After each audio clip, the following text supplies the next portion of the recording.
mitspielen zu können. Questions concerning the leadership within the squad were amplified as Germany lost to England for the first time in a competitive fixture since the World Cup final of 1966. Wir hatten spielerisch Probleme, wir haben das Tempo nicht mithalten können, hatten ein bisschen verloren und dann auch keine mannschaftliche Geschlossenheit gezeigt. Und das machte sich dann auch auf dem Platz deutlich. Gegen die Rumänen konnten wir es noch kaschieren. Später gegen die spielstarken Portugiesen oder auch gegen die Engländer hat es dann auch nicht mehr gereicht. Indeed, a second-string Portuguese side defeated the demoralised Germans 3-0 in their final group game, and coach Eric Riebeck walked away from the national team.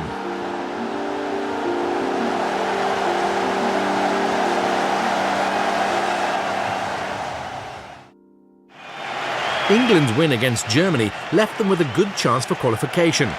In their final group game, they played against the only team left that could snatch second place from them, Romania. And despite having lost first-choice keeper David Seaman during a pre-match warm-up, they still took a 2-1 lead into half-time.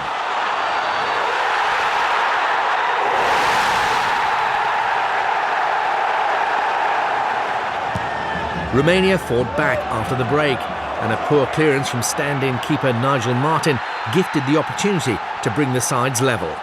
But it was a foul by Phil Neville in the 89th minute that did the worst damage. And Ionel Ganea dispatched a penalty that put the Romanians through and sent England home.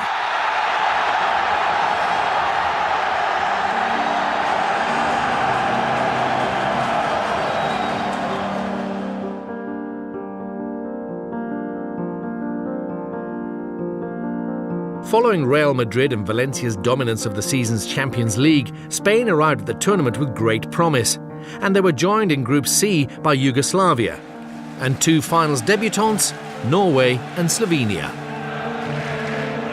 But after an opening game defeat to Norway, the critics once again circled Europe's most famous underachieving side.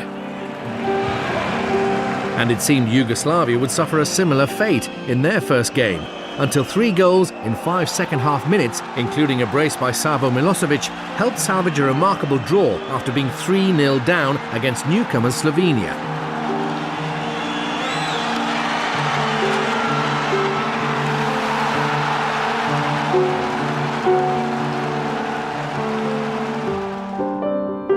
However, subsequent victories for both Spain and Yugoslavia meant that as the climax to Group C approached, 3 teams were still in with a chance of reaching the quarter-finals.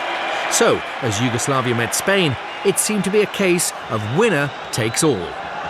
Savo Milosevic headed the Slavs in front before Alfonso Perez levelled for Spain. The two sides then traded further goals inside a single second-half minute.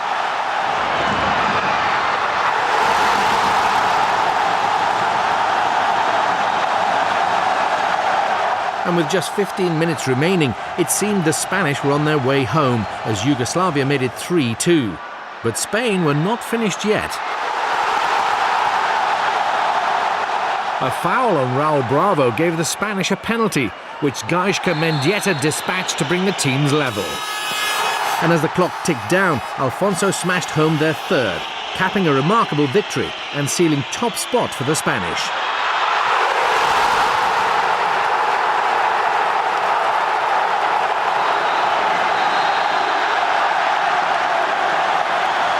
However, despite the loss, the Yugoslavs still progressed after Norway played out a goalless stalemate with Slovenia.